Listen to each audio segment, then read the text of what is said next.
రూతమ్మ నయోమితో ఏముందో, నీ దేవుడే నీ జనమే. మనమైతే దేవుడు వరకే, నీ దేవుడు నా దేవుడు అంతవరకు ఓకే. మరి నీ జనం నీకే ఉంటారు, నా జనం నాకే ఉంటారు. రోజు కనపడతారు కానీ పెళ్లి సవోత్తిలు కనపడతారు. ఈయన కూడా వాళ్ళే పిలుతాడు, మా ఊళ్ళు అంటాడు. మళ్ళీ వాళ్ళు ఎవరు రాళ్ళంటే మా ఊళ్ళు అంటే ఇది ఏ రకంగా? నీ క్షేమం కోరుకున్నవారా, నీ అభివృద్ధికి కష్టపడినవారా, కుంపలు ముంచినవాడు.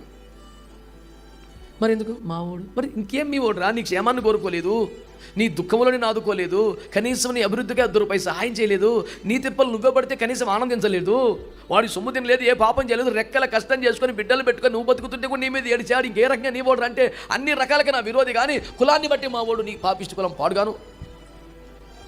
ఇంత కోటానికి అంబేద్కర్ హాల్కి పేరే అంబేద్కర్ హాల్ అయిన వ్యవస్థ పోరాడింది కుల వ్యవస్థకు వ్యతిరేకం. మీరు ఎవడు మాట్లాడతలేదు.